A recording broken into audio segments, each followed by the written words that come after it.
Códice es uno de los libros que hay en un archivo muy especial, es un archivo biblioteca, que es el de la Universidad de Santiago de Compostela. Santiago de Compostela era un centro de peregrinaciones desde el siglo XII. Venían peregrinos desde Roma, desde otros muchos sitios, y fue un centro de los que articularon Europa. Pero hay dentro de ese contexto que, bueno, hay otros libros medievales maravillosos, escrituras de Haydn, hay originales, es decir, hay una documentación brutal, impresionante. El más significativo es el Códice Calixtino, porque el Códice Calixtino explica la peregrinación desde Roma de un papa, que era Calixto, hasta Santiago de Compostela. Cómo iba recorriendo Francia, cómo venían las personas, cómo eran protegidas, qué vicios tenían, cómo se organizaban, qué es lo que hacían. Explica la peregrinación y es además un libro que contiene las primeras notas polifónicas. Estamos hablando de mediados del siglo XII. Es una de las grandes joyas de lo que es la documentación, los libros de la Edad Media.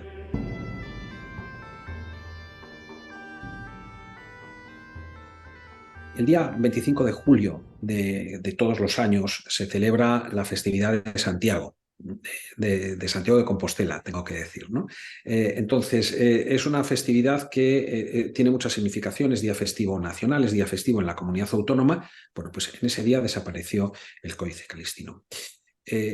Hay una cuestión que es importante. Una persona muy vinculada a la catedral, porque todos los archivos, todos los museos tienen vulnerabilidades y una es también eventualmente sus propios empleados. Esto hay que protegerlo mucho siempre. Era una persona que había trabajado en la catedral, accedió al archivo, conocía perfectamente dónde se ubicaba, conocía perfectamente su significación y la importancia que podía tener para la catedral y para las personas que integraban la catedral, el cabildo catedralizo, en concreto al deán de la catedral, es decir, a la persona más significada de la catedral. Accedió, recorrió el claustro, entró en el lugar donde se encontraba el códice. El códice está en una caja fuerte, pero está en una caja fuerte histórica con unas llaves muy grandes que es imposible abrir. Realmente la cosa es saber entrar, saber dónde está, cosa que si a nosotros nos sueltan en la Catedral de Santiago, que es un edificio medieval, es difícil que encontremos la salida, es decir, tiene sus complicaciones. Él sí sabía dónde estaba, lo cargó en sus espaldas detrás de una chaqueta o cubierto por una chaqueta y salió con el libro y desapareció con él. Al cabo de un par de días se descubrió que faltaba.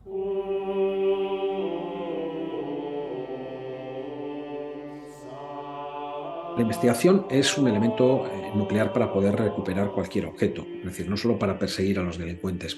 Lo primero que hay que decir es que en España hay unidades policiales muy especializadas y es muy bueno que todos los países tengan unidades especializadas en la protección del patrimonio cultural en todas sus expresiones.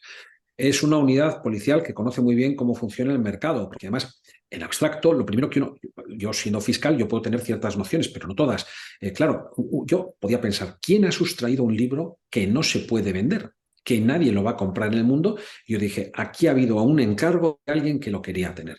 Bueno, claro, hay que investigar entre los posibles compradores y entre los posibles captores, entre aquellas personas que lo han podido sustraer. La policía es verdad que hizo un trabajo magnífico, que fue un trabajo que duró un año, en el que hubo que hacer seguimientos, porque además había varias personas, había varios sospechosos, cada cual con su idiosincrasia, con sus posibles móviles. Y efectivamente se centró finalmente la investigación en una persona que, insisto, que es esta persona que había trabajado en su momento como electricista de la catedral, que podía tener algún conocimiento de dónde estaba, de su significación. Se le investigó muy profundamente, se veía que estaba gastando algo más de dinero de lo normal, no tenía medios de vida que lo pudieran justificar, había comprado casas. Sabíamos qué casas había comprado, las había puesto a nombre del hijo y efectivamente hubo un momento en el que hubo que hacer la operación para encontrarlo. Entonces ahí se hace lo que en España llamamos una entrada y registro domiciliario, ¿no? Es decir, bueno, pues es un allanamiento judicial en el que entramos o se entra en el domicilio y ahí encontramos muchas otras cosas salvo el códice. Es decir, encontramos millones de euros. Centenares de miles de euros. Estuvimos contando mucho dinero a lo largo de esas horas siguientes, pero no había aparecido el libro. El libro apareció 2 días después en un garaje de su propiedad.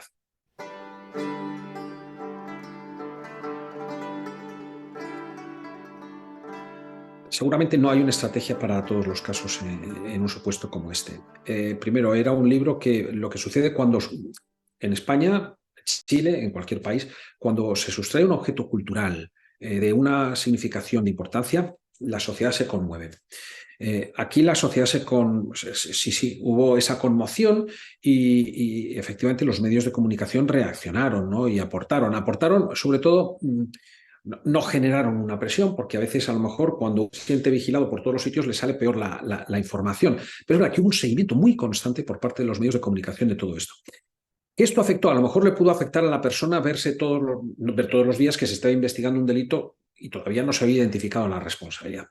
Luego también los medios de comunicación tuvieron otro importante papel en la difusión del juicio.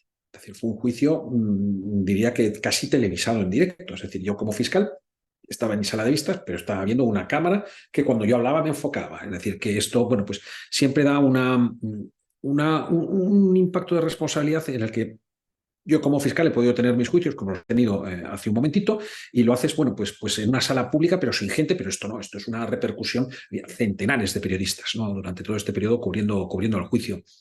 Profesionalmente fue muy interesante.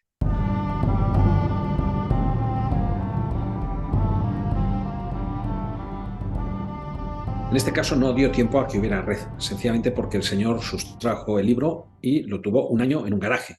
Es decir, lo tuvo escondido para que nadie lo viera. Era un hombre que tenía, por cierto, cierta obsesión por el Códice Calistino. Hay un facsímil del Códice Calistino y este señor tenía 10 en su poder, ¿no? Es decir, tenía 3 en su casa, 3 en la casa de la playa, 3 en la casa del hijo.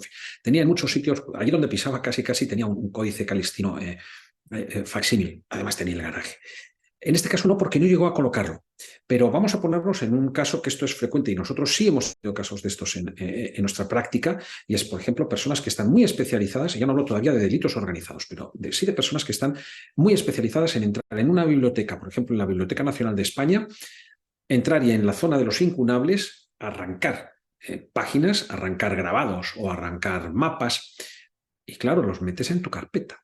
Es decir, que esto obliga primero a prestar una especial atención en las bibliotecas públicas que conservan patrimonio. Como que es una pena, pero como usuario tengo que admitir que si yo quiero ver, y me gustan mucho los libros, a la vista debería estar, pues tengo que admitir que me tengan que vigilar bien, porque lo que no puede ser es que alguien rompa, claro, lo meto en mi carpeta y me lo llevo. En este caso se habían detectado una carta de Cristóbal Colón que había desaparecido de una biblioteca de Barcelona. Hemos tenido casos de mapas de incunables de la Biblioteca Nacional, gente que los saca y se ponen a la venta en el extranjero. Esto, primero aquí tenemos un segundo delito, que es el delito para nosotros de tráfico ilícito de bienes culturales en la modalidad de exportación de bienes culturales. Estamos hablando de redes muy especializadas, en comercios muy especializados, porque se canalizaba a través de empresas distribuidoras de libros, de documentos, archivos, etcétera, muy especializadas. Es verdad que los distribuidores de libros tienen un compromiso ético de no arrancar los grabados, porque es mutilar, en definitiva, el libro que contiene la información, ¿no? Y por supuesto, todos los traficantes, todos los comerciantes de arte, antigüedades y cualquier otro objeto no pueden traficar con objetos en los que se presuma que ha habido un origen ilícito, o sea, porque haya sido sustraído, porque haya sido exportado ilegalmente. Y me pongo los casos en las bibliotecas. La biblioteca, un archivo nacional, un archivo de cualquier clase, pues muchas veces está agrupado en legajos, podemos ver la asignatura, o cuando se trata de bibliotecas está el ex libris, o estamos viendo el tejuelo, es decir, todos estos elementos que nos identifican y nos conducen a una determinada biblioteca. Esto no se puede vender. Pero bueno, en cuanto a la pregunta, ¿qué otros delitos nos despiertan? Nos están despertando tráfico ilícito de bienes culturales. El tráfico en cuanto al tráfico, es decir, otra cosa es que luego en función del tráfico puedan aparecer otros elementos, pero es esta sustracción muy especializada, porque hay auténticos especialistas en sustraer bienes culturales, y es también la exportación en cuanto a tráfico de bienes culturales, fundamentalmente.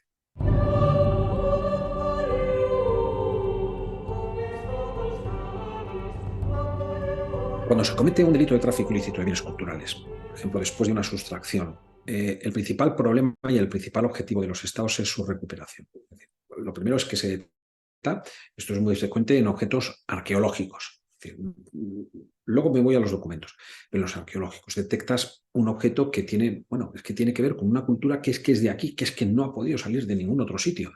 Por la configuración cultural. Tú sabes que esto ha salido de aquí, pero no sabes cuándo. Cuando ha salido al extranjero, aquí tenemos una triple vía, ¿no? Es decir, se puede recuperar utilizando la Convención de la UNESCO, se puede emplear la Convención Trinidad, de ambas partes es Chile, y tenemos luego la cooperación judicial, pero que queda limitada por el tiempo de 3 años. El problema de todo ello es la prueba. Es decir, tenemos que probar que este objeto es nuestro.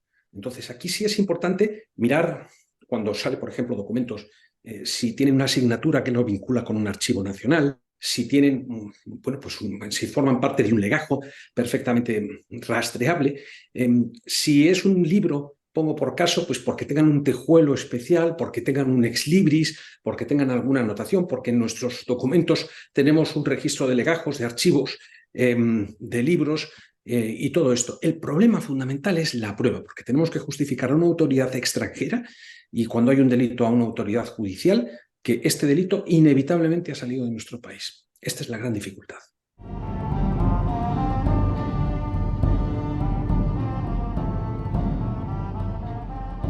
Interpol tiene una base que registra todos los objetos que han sido sustraídos y que reportan las autoridades policiales o judiciales nacionales. Cuando desaparece, cuando notamos que ha desaparecido un libro, por ejemplo, de la Biblioteca Nacional o un documento de cualquier archivo, hay que reportarlo, porque es la manera de localizarlo en el extranjero. Es de acceso público. Hay incluso una aplicación que nos podemos descargar en nuestro teléfono móvil que nos vincula por clase de objeto. Es decir, si es un documento, etcétera, y es pensado en todo el mundo. Yo creo que en una cultura como la nuestra podemos pensar lo que es una talla de una virgen, y todos sabemos que es una talla de una virgen, pero está pensado pues para culturas que no están acostumbradas a saber que esto es una virgen, pues se pone, bueno, pues esto es una madre con un hijo. Es decir, una escultura de una madre con un hijo, pues si alguien lo ve en China o si alguien lo ve en culturas en donde, bueno, pues el cristianismo no existe, pues para que lo puedan identificar. En todo caso, sí es verdad, existe una base de datos y es muy útil.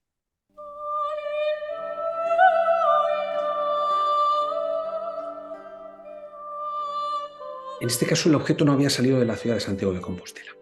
Es decir, era un libro que había salido, era perfectamente identificable porque era un libro becerro, estaba hecho, bueno, pues era de pergamino muy fino, era, por supuesto, manuscrito, insisto, que además tenía policromía, es decir, estaba con varios colores, sobre todo, bueno, pues en algunos sí tenía dibujos grabados, partituras, aunque son difíciles de leer porque no son exactamente pues, nuestro sistema de escalas, ¿no?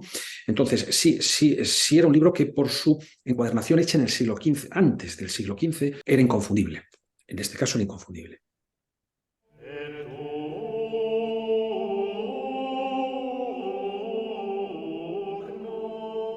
Una vez se ha detectado algún caso, España ha podido recuperar, por ejemplo, unos libros que habían salido pues, de un expurgo o de no un expurgo, porque esta es otra, es decir, muchas veces hay bibliotecas públicas de muchos países que hacen expurgo de libros, es decir, sacan todos los libros anteriores a no sé cuánto. Miran a ver, este libro no lo ha pedido nadie, no lo ha consultado nadie en años, ¿no? Y entonces dicen, bueno, cuando toco un expurgo, ¿de dónde tiro? Hago una selección y expurgo lo que sea. Y se venden las. Claro, yo puedo encontrarme en esas ferias o en esas librerías de antiguo, porque hay librerías de antiguo también en Chile, por cierto, muy buenas. Uno detecta que efectivamente se están vendiendo libros y dices tú, y estos libros salen de bibliotecas. Incluso en algunos ve que en el Tejuelo esto pertenecía a tal, o hay un ex libris, que esto pertenecía a la biblioteca del Congreso de no sé dónde, y dices tú, uno se tiene que saber de memoria qué bibliotecas han hecho expurgos, es decir, eso es muy complicado de detectar. A veces ya no pasa tanto con el libro, sino pasa también con los documentos, es decir, insisto, hay también coleccionismo de papel, hay coleccionismo de documentos. Y entonces dices tú, bueno, pues hay algunas veces, yo veo documentos que pueden gustarme, que me pueden interesar y digo, bueno, pero esto es una invitación a una reunión y esto formaba parte de la biblioteca del invitado o formaba parte de la biblioteca de la institución que invita. Es decir, esto es complicado de llevar y no podemos imaginar que procede de un acto de tráfico ilícito en muchas ocasiones. Un poco ahí la duda es también dices tú, oye, yo tengo una posesión de un objeto que yo la he comprado además en una subasta o que yo la he comprado en una librería, tengo aquí, o no tengo, porque en una librería pequeña o en una librería de viejo, a ver quién pide una factura, ¿no? Es decir, de que tú me has vendido este libro, este ejemplar, lo que sea, en una casa de subastas viene la factura, pero en una librería no, en una feria no. Entonces, esto efectivamente dificulta mucho el seguimiento de todo esto, ¿no? Y esto sí hemos visto, yo sí, por ejemplo, puedo ver documentos que dices tú. En España sí se han recuperado, por ejemplo, libros que procedían de archivos históricos, ya digo, peruanos, bolivianos, que dices tú, este documento Es que tiene la asignatura. ¿Esta asignatura de qué es? De repente, pues oye, pues si de repente yo detecto que aquí hay un documento que afecta pues, a la historia de Chile o que lo que sea, es decir, que digo, caray, yo puedo contrastar en la subasta y decir, y este documento tiene aquí hasta, parece que pone una asignatura, pues a lo mejor me puedo ir a la base de datos si es que se ha podido hacer, si es que no se ha sustraído recientemente, es decir, si, pues, si se sustrajo con anterioridad, échale tú un galgo que decimos en España, ¿no? Es decir, pero sí se puede identificar y bueno, pues si se han incautado en librerías españolas que procedían inequívocamente de algún archivo histórico de otro país. Incluso, diré, a veces y hubo un caso relativamente reciente que era lo siguiente, era un documento medieval, era un documento del siglo XIII. Procedía, era un privilegio real otorgado a un municipio español por un rey. Pues el rey había dado el privilegio a este concejo. Por lo que sea, ese documento estaba a la venta en una librería. También en España. Entonces, de aquí no salíamos con un sello real, con un privilegio rodado, un documento espectacular. Pero claro, ¿de quién es y cuándo salió de ese municipio ese documento? Entonces, muchas veces es el propio comerciante que prefiere no tener líos y decir, bueno, mira, entrego el documento y ya está. Pero es verdad que en la duda, ¿qué se habría podido resolver si alguien dice, oye, es que este documento está en mi casa desde hace 100 años? Es que a lo mejor está en su casa desde hace 100 años. Esto es una dificultad, ¿no? Es decir, documentos del siglo XIII, ¿cuándo se hizo un expurgo del archivo de aquel municipio? Sino desde hace menos de 200 años, desde hace poco más de 200 años. Es distinto.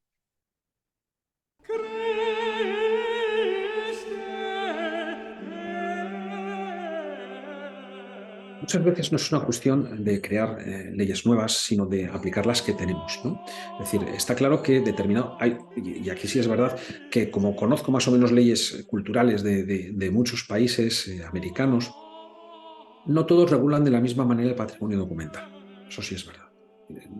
Hay países que prestan mucha más atención al patrimonio etnográfico, al patrimonio inmaterial, al patrimonio arqueológico, en fin, al antropológico, que al patrimonio documental o al patrimonio artístico. Y a veces tanta clasificación puede dejarnos cosas fuera, eso también es verdad, ¿no? Es decir, yo creo que hay veces que uno tiene que saber qué es lo que hay y sobre todo algo que pasa en todas las leyes, pasa en las españolas también, ¿eh? Es decir, que nosotros tenemos leyes también, una nacional y una por cada comunidad autónoma que le llamamos nosotros, cada región, en los que se define de una manera distinta el patrimonio cultural. Es importante saber qué significa patrimonio documental o bibliográfico. Y luego hay otro que es privado y que es público, es decir, o que es público y que puede ser privado, ¿no? Porque, claro, hay bibliotecas particulares a montones, ¿no? Es decir, claro, desprotegemos el patrimonio si decimos que todo tiene que ser público, porque si empieza a ser público a lo mejor la gente no lo cuida.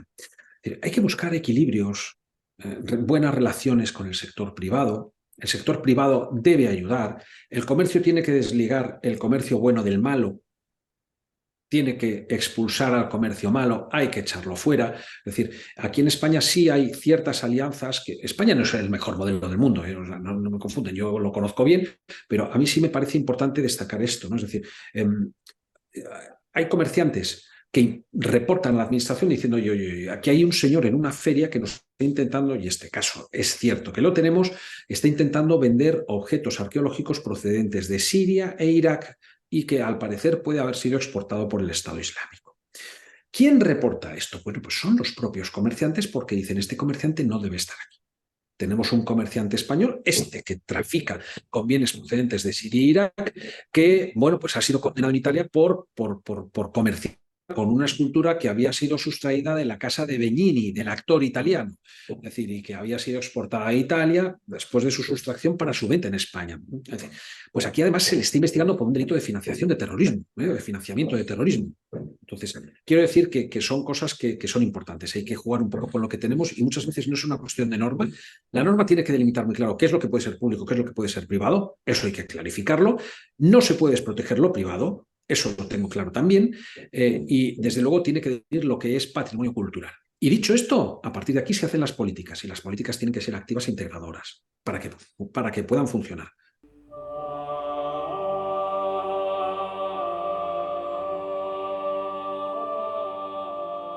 El Códice Calixtino era un libro notoriamente importante, que era considerado por la sociedad, ya no digo la local, en Santiago de Compostela, en la regional, no, en el conjunto de España era conocido. Es decir, había facsímiles. Yo en su momento, siendo chaval, siendo joven, a mí me gustaba también pues estudiar, ver un poco qué es eso de la música medieval. Había discos desde los años 70, 80, formaba parte de un mínimo conocimiento. Yo creo que en muchos libros escolares se mencionaba en el Códice Calistino, es decir, como fenómeno. Hay frases del Códice Calistino que eran conocidas, como había una que decía que el que sustrajere este libro estará condenado para ir a los infiernos, para la vida eterna. Eso es una de esas frases que decía, o la que calificaba, bueno, pues a determinados, a los habitantes de Santiago de alguna manera. Es decir, había un dominio, un conocimiento. De hecho, la sustracción del códice fue portada de los periódicos en España. Era un libro con una notoriedad muy importante. Otra cosa es que las particularidades del caso y del juicio lo dieron como una proyección, es decir, transcurridos los años que han pasado desde la sustracción, en diciembre se estrenó un documental, una serie de 3 capítulos en televisión española, muy divertida, y hace muy poquito en una cadena privada que se llama La Sexta ha habido otro documental, pero contando un poco lo que pasó, ¿no? Es decir, que fue un caso absolutamente explosivo en todos los sentidos, pero no por desconocimiento. El códice a lo mejor ha llegado a otras generaciones o ha tenido otro elemento de proyección, pero sí era un documento, sí era un libro, mejor dicho, perfectamente identificable, reconocible como elemento material de la cultura española, de la cultura europea, ¿eh?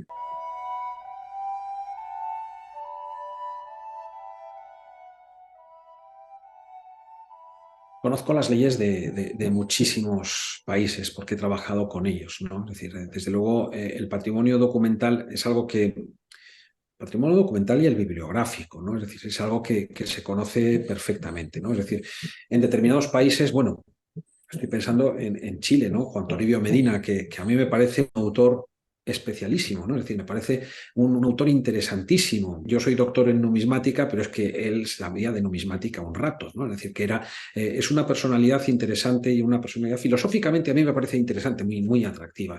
Él también había publicado, si no recuerdo mal, libros sobre la historia de la imprenta en América, ¿no? Es decir, que sí había, es decir, hay una tradición bibliográfica interesantísima, es decir, todos los incunables, que en América hay incunables que no son los incunables del siglo durante el siglo XV en España o en Europa, un incunable es hasta 1500, pero todos asumimos en todo el mundo que los incunables en América tienen una extensión temporal mayor, ¿no? Es decir, llegan hasta más recientemente porque esa traducción, esa llevada de la imprenta original que llega a Lima, que llega a México, que permite ediciones interesantísimas de libros que existen ahí. En general se protegen mucho y yo creo que hay la misma sensibilidad que hay con libros y con documentos, con archivos, con estos elementos de la memoria del pasado desde México hasta Chile, es decir, desde Río Grande hasta la Patagonia, ¿no? Es decir, que todo el mundo es perfectamente consciente, país a país, un poco de cuál es su traducción, su tradición, mejor dicho, ¿no? De imprenta, de conocimiento y también de archivo, de documentos, ¿no? Es decir, que desde México, es decir, la ley de México, que es muy detallada en los elementos patrimoniales, es decir, lo que es antropológico, de lo que es virreinal, de lo que es, etcétera, es decir, que lo marca muy bien, por ejemplo, define muy bien pues esa protección de la memoria en cuanto a registro. Y eso sí, sí hay un debate en lo que es público y lo que es privado. Eso es importante en todo el continente.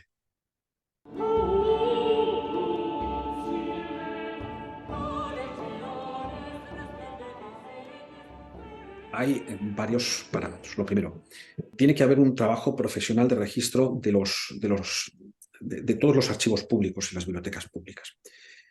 Yo lo detecto en España, pero lo detecto en muchos países. Hay tanto patrimonio, hay tanto registro material de las excavaciones en los museos, etcétera, tantos papeles, tantos documentos completamente separables que a veces no están bien registrados en muchos archivos o en muchos archivos históricos, digo, ¿eh? Es decir, que es muy difícil tener un registro de todo, ¿no? Es decir, nosotros aquí en España también tenemos registros, archivos muy buenos, muy extensos, y a veces cuando uno visita algunos pequeñitos ves que tienen dificultades, ¿no? Es decir, de poder registrar archivos, porque además lo histórico que antiguamente pues no es lo del XV, es que es ya lo del siglo XX, ¿no? Es decir, que hay que registrar todas esas donaciones que puede haber bueno, pues el registro del archivo de tal escritor, ¿no? Es decir, que de repente accede al registro público ya entra en bruto. Entonces, es verdad que tiene que haber una profesionalización y una dedicación muy especial para el registro.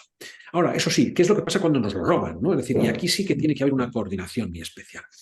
Tiene que haber una coordinación entre las cancillerías, entre el Ministerio Público, la policía, los servicios de aduanas. Es decir, hay una función muy importante que tiene que ver con la especialización de la persecución de los delitos culturales, que no existe en todos los países del mundo, uno, y lo segundo, tiene que haber mucha coordinación nacional e internacional para poderlos perseguir.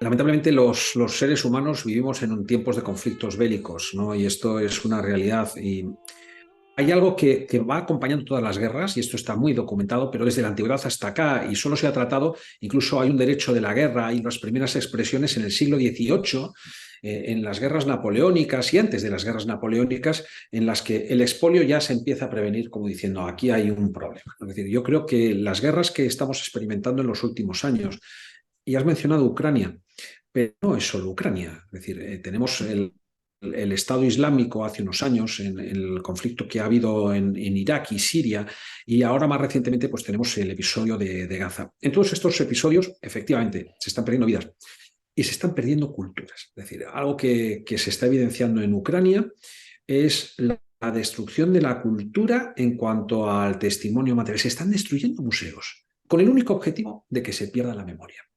Es decir, aquí hay un acto, un crimen de guerra para mí evidente, porque es muy genocida intentar evitar que exista una memoria de este escritor, de este archivo, de esta iglesia que podía tener una significación cultural importante. Ya pasó en la guerra de Yugoslavia en los años 90, ¿no? Es decir, que todo esto lo estamos viendo porque hay un deseo y un interés en cargarse esto. Lo segundo, además de esta cuestión, tenemos actos de financiación de terrorismo y lo estamos viendo en Ucrania, y se ha visto de una manera muy evidente entre Irak y Siria, en el que ha habido, en el que los movimientos, ya no digo, hay un tráfico ilícito de bienes culturales en Ucrania, pero es verdad que hay una conflagración entre estados. En el caso de Siria e Irak, lo vimos como un acto terrorista, puro y duro terrorista, es decir, que hay una organización terrorista que ha saqueado Palmira. Ya no digo los que han destruido los budas de Bamiyan y todo esto, pero toda la destrucción de objetos culturales con el único objetivo de recuperar estos objetos e intentar canalizarlos para su venta en mercados organizados. Entonces se está lavando ese dinero, es decir, hay un delito de lavado de activos allí, pero hay un delito de tráfico de bienes culturales y una financiación del terrorismo que nos debe preocupar, porque cuando se producen actuaciones al margen de los estados por organizaciones que ocupan territorios, y esto se vio con el Estado Islámico en Irak de una manera muy clara, en el que como no hay un Estado, nos ponemos los terroristas en este espacio, ¿no? y se están financiando, pues entre otras cosas, con el patrimonio cultural. Y esto nos debe llamar la atención y debemos ser especialmente precavidos, hacer campaña, hacer didáctica con la gente, de decir, tenga usted cuidado, las antigüedades de Irak sirven para que alguien pueda poner bombas a lo mejor al lado de su casa, ¿no? Es decir, que esto es uno de los riesgos que corremos en la actualidad.